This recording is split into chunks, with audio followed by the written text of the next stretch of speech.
inshallah, of the masjid, starting with Imam Mutawaf Abdul Shaheed, inshallah. He's going to give us a brief overview of the years from the beginning of the masjid up until this point, inshallah.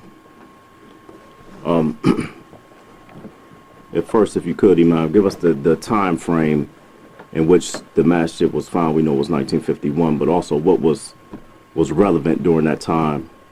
Well, basically, in 1951, I mean, the Masjid Al-Ummah was the masjid that had broke off from First Cleveland Masjid and established a masjid on the east side of town over on Superior and Hampton and that area like that. And the Imam's name was Nabi, Sheikh Nabi. We refer to him as Sheikh Nabi.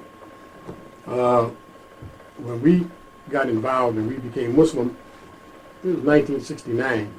And the masjid was really not open. And there was a brother by the name of Abdul Kareem. You know, may Allah have mercy on his soul. He passed away recently, but he had a key to the masjid. And he opened the masjid up so that we could go in there. That was myself and several other brothers, you know, Umar Samillah, Amin, Yahya, Abdul Sabor. It was a few people, you know, that went in there. Harun Abdul Rahman he's in Atlanta now. And, you know, we established the 5 salats a day. We had the great big speaker that we used to put in the window to call the Adhan. And it was at the end of the time when people were in the black nationalist movement. And so there was a lot of interest at the time in Islam, people becoming Muslim. And, you know, we at 2, 3 o'clock in the morning sometimes, it would be that time of day when people would be coming up there to take Shahada. I mean, just people by the droves was coming in and out of there. We had some brothers that came from New York to help us with, you know, the Salat. And, you know, we established Juma. And then we started dealing with, you know, the Hadith. We had, at the time, it was Miskat al-Masabi. And we got involved with, so more and more people started becoming Muslim. Your steadfast people, like people who are still around to this day, they became the stability of the community, and then they got married and had children, and, you know, the children started, you know, being there at the masjid. We established security rounds around in the neighborhood, you know, where people who were selling drugs or doing, you know, things that were destroying property and everything, we had brothers that would go out and patrol the neighborhood. You know, we had what was called the paramilitary marches, where we had these toy rifles, and we used to drill with them, and, you know, we had a heavy emphasis on, you know, physical conditioning, because we were all young people at the time. I think I was 26, I think. Then we got involved in, we established the Dar Islam Muslim Student Association at Community College. It was the first Muslim Student Association at the college. You know, we established after the college had recently opened. We had some brothers down there who became officials of the student body, you know, down there at the university. And a lot of the brothers, they went down there and went to school. And in the meantime, we got some requests from the county jail to come into the county jail and to minister to the Muslims who were there. And also at the workhouse. It was located out on Warrensville and Northfield and Harvard. And so we sent brothers in there. We sent brothers down to the county jail to give Juma, to give Shahada, to teach, give lessons on Salat and over on Dawah. Then we spread from there down to Mansfield, from Mansfield to OP, from OP to London, until we were in over a couple of years, we were in all of the institutions, and we were the first group to sign a contract, Muslim group to sign a contract to administer Islamic Muslim services to the Muslims in the prisons all over the state of Ohio. Now, what year was that when you all went to the prison? 1969, 1970, 1971. Okay. Those were our years that we were moving into the institutions. We signed our first contract we were in Mansfield in 1970. 1971, we were signed an official contract with the state of Ohio to administer to the Muslims. And then the United Press International did a big article on our prison rehabilitation And, we even had the respect of a lot of the wardens at the time, because what happened, it brought a lot of stability to the prisons that we were in. And we established this thing called a think tank. That was where you had brothers from Columbus and brothers from here who got together on a regular basis and, talked about expanding, Islam, the tactics that would be used for that, for the education, for building the community, where we would bring in foreign, like the Japanese, for instance, we talked about bringing them in and establishing a township, so that, everybody wasn't going to be farmers, obviously. Right. Some people had to be, and had to involve themselves in, other trades and other businesses. So we worked with this, it was an architectural design company out on Warrensville, Dalton, and Little and Newport was the name of the company. And, they had a junior partner who had come in, and we worked very close with him in designing a green, back then, this was in 1970, a green community, where there would be no cars and nothing in there, that could come into the interior of the community. Those kind of things, wind power. I mean, it was kind of advanced for the time frame we were in. We were moving on a lot of different fronts at the same time. We were very active, in the community. We were active in community cleanup. In fact, one of the younger brothers' father here was involved in planting a garden on 105th and 102nd, I think, in Superior, where they cleaned up the little spot there and they planted some trees and some gardens and things of that nature. That was in 1971. And as time went by, Hodge in 72, we moved from that facility on Superior to another one on 84th Street, on near 84th and Woodland. It sat right on the corner of 84th and Woodland. And, we were a part of this thing called the Dar Islam movement, which we joined in 1970. We got involved with them. They were a New York-based group, and we were the first group outside of New York to begin to form this national alliance of masjids. And then after us, it was Philadelphia, and then Washington, D.C., and then Baltimore. We all came in, right behind each other to form this group. Some of our work in the prisons, which we have very highly documented this information, different universities around the country wanted to get this thing called Islam as a total social and rehabilitation system.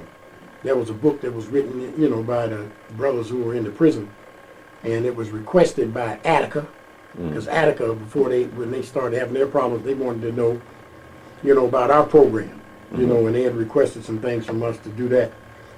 And we used to have bazaars where they would allow the inmates who were in Ohio Penitentiary for us to bring them out to talk about, anti-crime things. We had a halfway house where people could come when they were released from prison to come here, and we would basically take care of them and help them try to get work and so on and so forth. This is back in 72, 73. And we would bring brothers out to talk about, to talk to the young people about not going to jail and, that kind of thing. We developed, there was a lot of articles in the newspapers that were anti what we were doing in the prisons. And then they convened even, the House on Internal Securities convened in Columbus, Ohio to investigate, Islam in the prisons.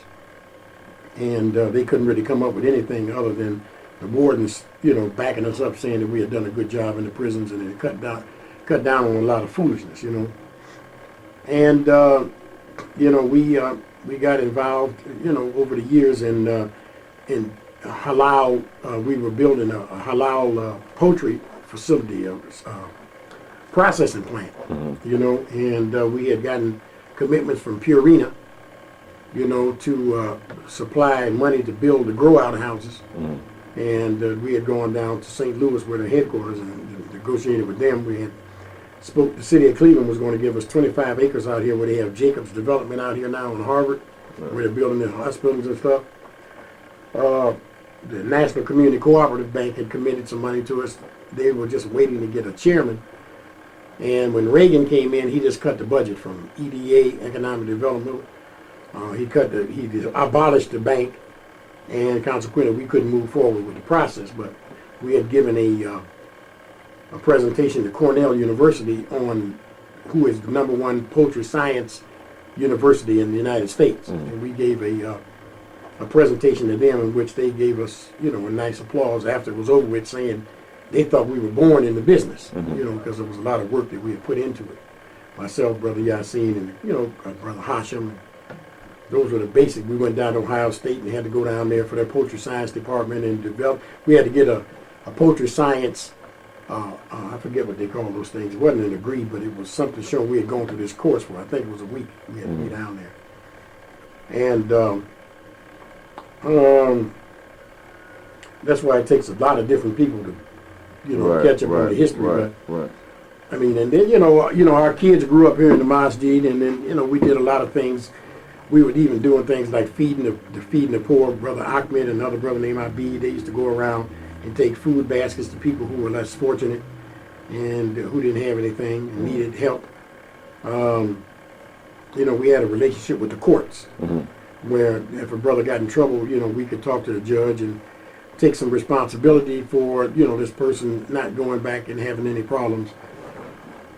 And, with the court system. And a lot of community activity. Right. We're just very highly community involved, Now, how was it from because in the 60s you had, we know here in Cleveland you had the riots in the 60s, you had the Glenville shootout, you had the, even nationally you had the assassination of El Hajj Malik Shabazz, you had the assassination of Dr. Martin Luther King. How was it making that transformation from that time period to the 70s and through the 70s into the 80s? How were you all? Actually, the people who started coming into the deen in the late 70s and 80s were different. Mm-hmm. Because, the people who came to the deen in the beginning were people who had evolved from the black nationalist movement. Right. So they had this sense of community. They had this sense of high self-worth. They had there was a different kind of person that was coming in. Mm-hmm. And the people who came into the Islam in the 80s, they were different, right. To that extent, where people who came in from the 60s, there was like an automatic understanding about community, about brotherhood, about, sacrifice, about nation building. These were the kind of attributes that people came into to Islam with. By the time the 80s came in, it was this group of people who started coming in who didn't really have that, and these kinds of things had to be enjoined upon them. And, they still had a sense of, well, I can do this and I can be a part of this other thing at the same time. And when you become Muslim, you can't be a part of that other thing at the same time until you get your balance, where you know how to balance the dunya, the jahiliyyah, and the Islam. Because, you have to concentrate so much time on learning this new way to pray, this new way to eat, this new respect for the parents, this new way to drink, the new way to behave, in a family setting. There was no free sex. I mean, you had to be married. With Islam came responsibility that people who had heretofore been only for themselves and who had been used to being a part of a philosophy that you didn't have to worry about nothing, just do your own thing and you're going to go to heaven anyway. And, so that was the kind of mindset that had come into the deen in the 80s. And then by the 90s, all our kids had grown, and they came from a generation that, had migrated from the 80s generation, but alhamdulillah, Allah has kept a lot of them in the deen, regardless if they're here or not, they're in the deen. Right. And that's the important thing, So, I mean, our whole thrust has been community, self-upliftment, not relying on anybody to do anything for us, but do it for ourselves. And then what happened is that after the groundwork had been laid from the 30s to the 70s, late 60s, 70s, then a lot of them immigrants started coming over and speaking out about being Muslim, because they were here all the time. You understand? But they never got involved really in anything until this day. They're where they are, we are where we are, and we're brothers and stuff and sisters. But at the same time, we still have our own interests at heart that we try to address. And that's what we've always kind of focused on, is that, everybody's Muslim, alhamdulillah, Allah make Muslims. But we have some the particular concerns that are living in these communities that we live in that we have to address. And we've always been that kind of urban inner city consciousness, that knowing what the needs of the people were and knowing how the people were, and coming from some of the same areas and backgrounds that they came from, and just put us in a position to better be able to handle that than anybody else who was coming here from who didn't understand or care about the people that we had to deal with and the people from which we evolved. As far as what do you think is our struggle, the main focus that we should have from this point to the future? What's the struggle of the community? Well, it's the same struggle, because it's never changed. It would be different if we had gotten beyond something and we were going to something else.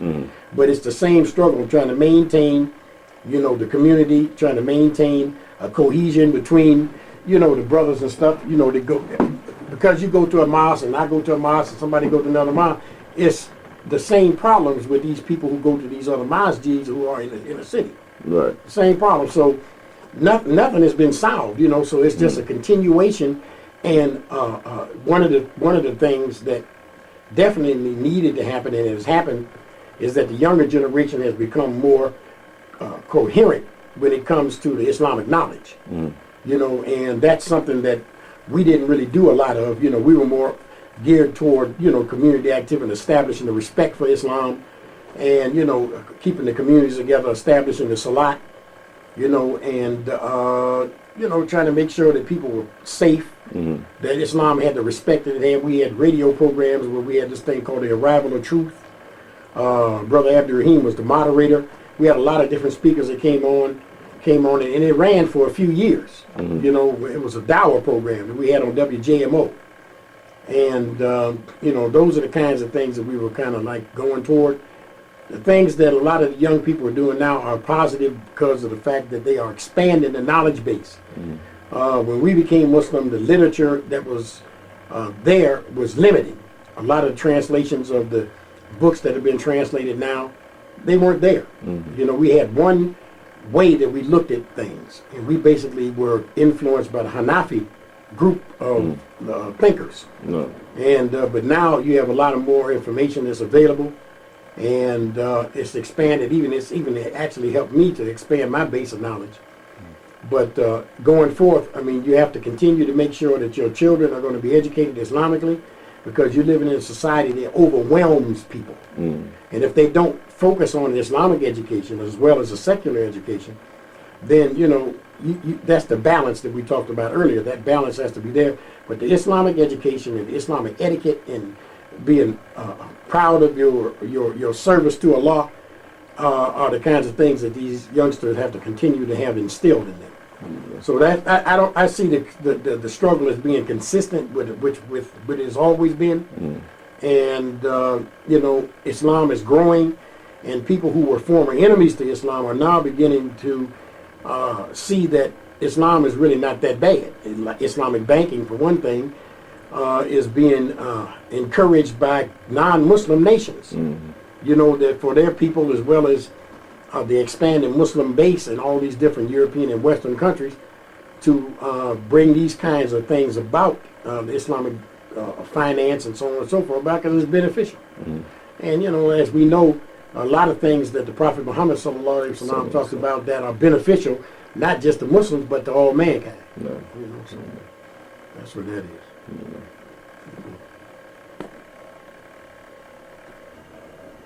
Okay, now we have another one of the founding members of the masjid, Yasin Asami. And Brother Yasin, if you can, tell us a little bit about what things were like for you coming into Islam, and what it was that attracted you to Islam from your previous life. If you could just give us a brief overview on that. Well, actually, coming into Islam for me was, we were like, we were all involved in different activities in the community before, in nationalism, different movements, primarily,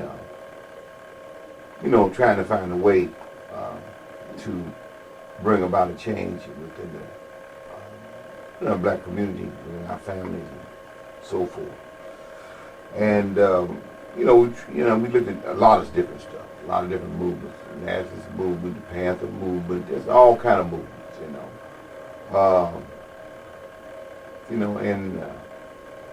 and until you get to the point where, the only thing that was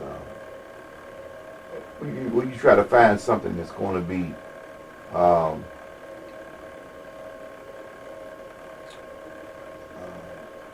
you need a holistic approach for your family and your loved ones and your friends. Islam seemed to provide that kind of holistic kind of approach. Once we were discovered, I was actually down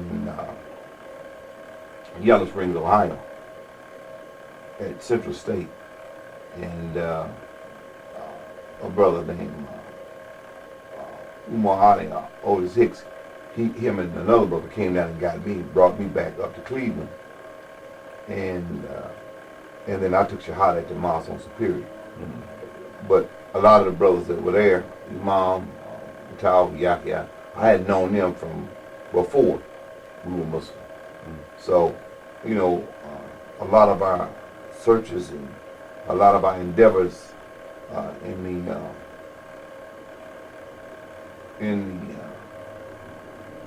in the world as we were progressing through this world in our youth, we did together. So when they found it, then they sent the brothers down to get me, and I came up, and I found, and they were saying, well, we got this new thing. This thing has been progressed to this point here. This is something different. And I took Shahada at that time. I think it was in '69, May of '69. I took Shahada. Okay. I was 19 at the time.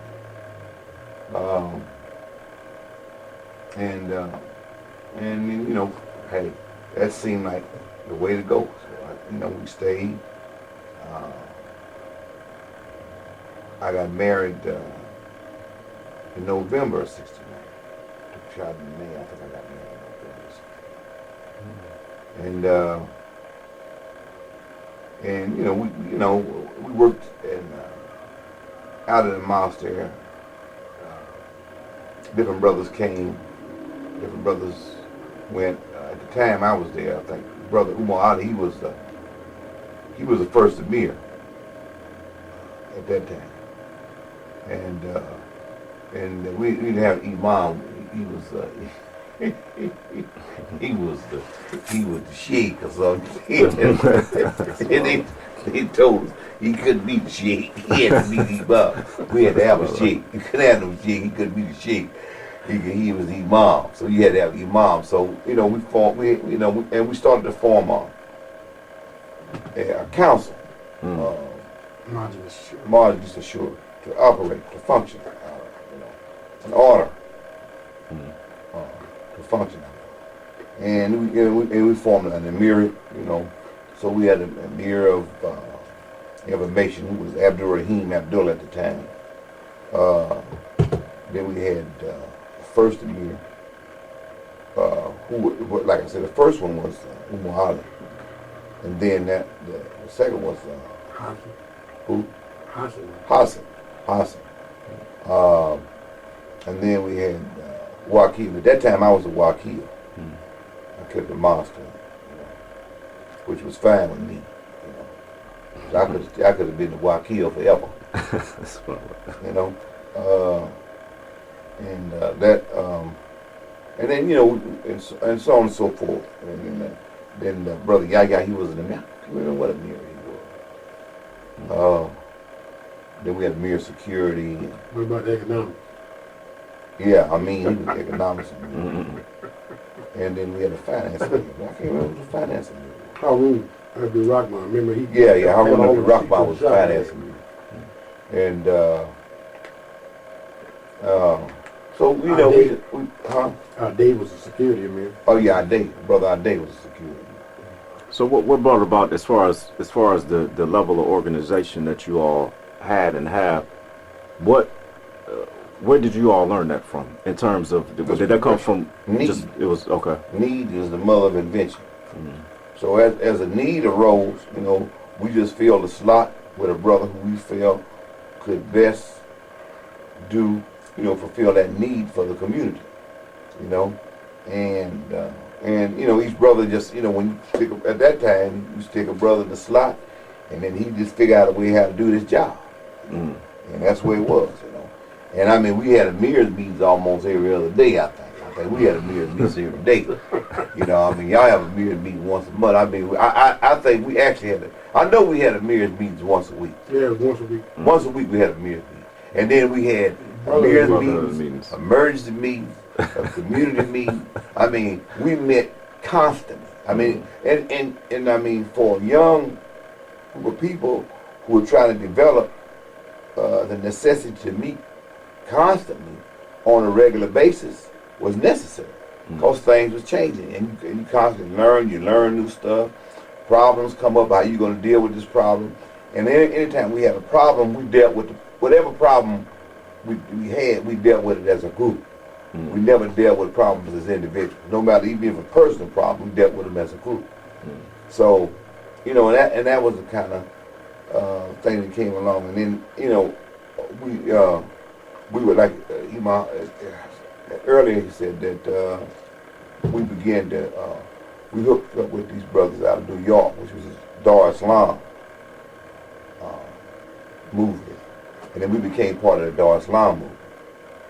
And then as we become part of the Dar Islam movement, we brought the level of organization we had, and we would sit with them, and we would communicate back and forth with Islam.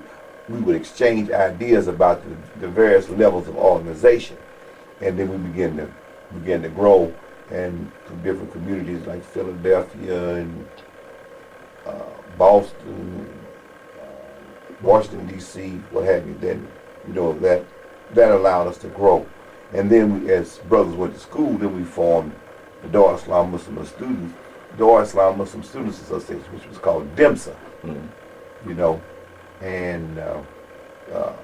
And then as we got out and we branched out into the community, like at Tri-C, for one, brothers became active in the student council. It's like, because the brother Abdul Mukman, he was head of DIMSA.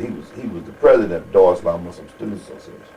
Abdul Rahim was president of the student council, and different things like that. We branched out.